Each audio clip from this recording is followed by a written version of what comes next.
अस्सलाम वालेकुम। د 26वीं आइनी तरमीम न पस ډېر عجیبه صورتحال دی او انکشافات کیږي وقتاً فوقتاً به زه تاسو ته په دې باندې ویډیوز کوم او پوهه کوم بم پې ټول قانوندان وایي چې دا په عدلیې باندې حمله ده د عدلیې لاس او خپې کټ کول دپاره دا آئین راغلی و چې عدلیه او ججان محتاج د حکومت کرپټ حکومت ده چې د هغوی په مرضۍ به جج لګي نو دا د هغوی باندې حمله ده نن انټرنیشنل جسټس کمیټي چې دا هغیم دا وی چې دا په عدلیې باندې حمله ده ټول دا وی خو د کرپټ حکومت چې دا کړی دا نو دا صرف د خپل حکومت بچاو د پاره چې چرته د الیکشن فراډ ونشي او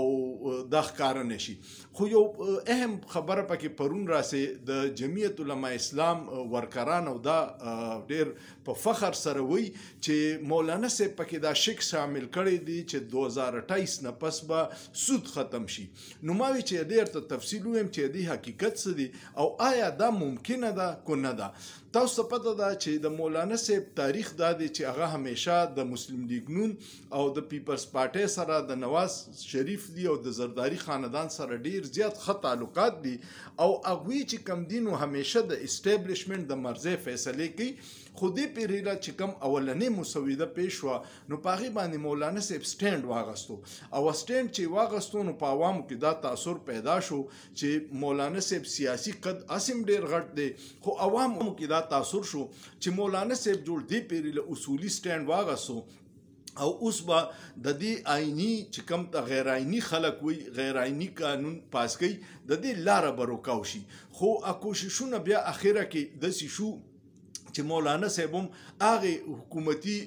بل له ووټ ورکو چې د کم خلکو مخالفت کو نو بیا یې پکې دا پوینټ راچوت کو چې سیاسي ته ورته ډېر نقصان کېدو نو دا یو پوینټ یې پکې کړی چې د 2028 پورې به موږ سود ختم کو اوس چې ته پاکستان کې وګورې د پاکستان حالات داسې دي چې پاکستان باندې تقریبا د 100 ارب ډالر نه سیوا قرضه ده او موږ معیشت دومره کمزوري دي چې همیشه موږ ورلډ بینک ته آی ایم ایف ته نور ادارو ته محتاج یو چې موږ له قرض راکړي نو زموږ څه د ترور بچي یا د ماما آی ایم ایف مو د ماما زوی نه دی او نه مو ورلډ بینک د ترور زوی دی چې ابه موږ له قرضه حسنه راکړي ابه په دغه پروفیټ او په انټرست موږ له راکړي بل څه حل نشته ایون سعودي عرب اسلامی ملک دی خانه کابل ته د مدینه ته د مسلمانانو یو د امید مرکز دی هغه چې کله 3 ارب ډالر د پاکستان په سټیټ بانک کې خو دی نو په 3% سود یې خو دی منافع به پیغسته نو دا تاثیر چې لکه سعودي عرب کې به سود نه یو دلته هر ځای کې دا نظام روان دی خو نمونه ولا بدل کړي پاکستان کې چې کم اسلامی بانکینګ دی کنه هغه صرف د نوم اسلامی بانکینګ دی او په دې چې کله مفتی اعظم تقی عثماني صاحب دا جایز کو نو د ډیر مینت کړو ډاکټر اسرار ته چې ته موږ سره دا ومنه او ډاکټر اسرار صاحب په دې ټوټل انکار کړو هغه تقریرونه په پراته دي چې دا ټوټل سود دی کو ته ول نو مرسه کې دی تو ورله سود کې دی انټرست کې دی پروفیټ کې دی یا اسلامی بانک چې ورله مضاربه او مضاربه وي دا ټول سود دی غوږ کو په خی لاسونو سی او کو په ګس لاس غوږ دی نو دغه او بیا د سېنیټ په سټینډینګ کمیټې کې د فاینانس شو داغي چیرمن او سلیم مانډیوالا داغه بیان پر ریکارډ باندې دی هغه وی چې کله مونږ دا راوغختل د دوی د طریقې کار د اسلامی بانکونو او د عام فاینانشل بانکونو نو د اسلامی بانکونو سود د نور بانکونو نه سیوا دی دا انکشاف هم شوی چې د اسلامی بانکونو سود سیوا نوم ولا بدلی خو دی مضاربه او مضاربه ولی خو دی نور ټوټل دغه سود دی او ډاکټر اسرار د مفتی تقی عثماني سره په دې خبره اتفاق نو کړي چې ته د اسلامی بانکونو ته سود جایز کې دا خبره نه نو دا یو خبره شو بیا دا دوی ولی وکړو او 2028 ولی کې خو دوی ته پته ده چې یو کال یو شو د حکومتونو 15 کالی نو 4 کال نور پاتې دي نو یو خو به دا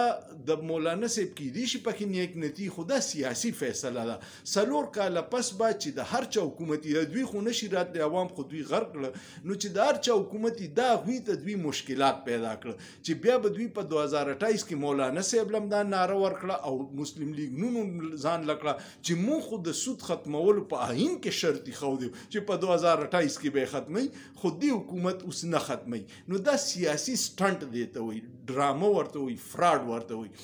پاکستان کې به سود الته د نورو قرضو ته محتاج نه سودی قرضو ته چې کله ستا خپل معیشت ټیک شي ستا انډسټري ښه شي ستا ایکسپورټ ښه شي ستا ریمیټنسز ښه شي نو تا ته به بیا د ضرورت نه راځي نو هغه زمونږ د سره پر روان 100 کاله کې چې دا کرپټ حکمرانان په اقتدار کې هیڅ چانس نشته چاینا 400 کسانو له په کرپشن پانسی ورکړه دلته کې چې څومره غټ کرپټ دي نو هغه صدر شي بیا چې دای نه څومره غټ غل او ډاکوي هغه وزیر اعظم شي بیا چې لږ وړو کې غلی ډاکوي هغه وزیر اعظم وزیران شي نو دلته کې خو دغه ټول د دې سہولت کارون باندې انډستری په ختمېدو دا 13000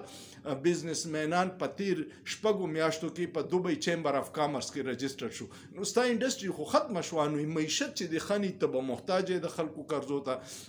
دای داسې کار وکړو ورسره لکه هغه د سبیه خانم او سنتوش یو زوړ فلم او د هغې یو فکره په هغې موده کې ډېره زیاته مشهوره شوې وه دا سنتوش کمار چې و نو دی د سبیه خانم کور ته غلا له ور واوړي چې دی غلا وکړي او په دې کې بانګ ووایي نو دی جانماز راوالي او په دې کې سبیه خانم چې د هیروین د هغې سترګې کولاو شي نو هغه ورته وایي چې تا غلا م وکړه اوس په مونځ ودرېږې هغه ورته ډېر تاریخي فکره ویلې وه وایي چې غلا زما پیشه ده او مونځ زما باندې فرض دی نو دا کم صاحب مولانا صاحب چې دا کم پکې پوینټ شامل کو نو دا وکړو چې د غلو مرګري یمه خو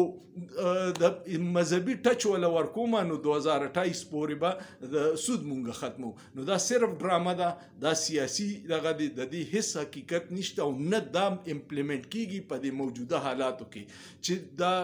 ټول کرپټ سیاستدانان ځان ټوټیم کی نو دا قرض داسې نشي ختمولی سو پورې چې یو بهترین نظام نه راغلی سو پورې چې ایمانداره قیادت نه راغلی سو پورې چې انډسټري دلته نه بحال شوی سو پورې چې کرپشن نه ختم شوی دا صرف سیاسي ډرامې دي کیدای شي چې زما دا خبرې د جمعیت په دوستانو یا په نورو خلکو باندې بدی ولګي ځکه چې سختې دي خو دا هغه حقیقت دی چې کم دوی تاسو نه پټي او دوی درته صرف دروغ وایي د خپل سیاسي فایدې دپاره مولانا صاحب ووټ ورکړی دی هغې تباکن ترمیم له کم چې عدلیه تباه کوي او ملک د انصاف لارې بندوي نو او هغې کې ورسره صرف دا بچی ولا په هغې کې کینو چې زه ورشه خپل کارکنان په دې مطمئن کا چې سود به په 2028 کې ختم شي هیڅ چانس نشته کمنټ پیو کې لایک کې شیر کې او د جمعیت دوستانو لم ویډیو ولېږئ چې هغوی په خپل رای اظهار وکړي او سوچ پیو کې په سوچ کې څه ګناه نشته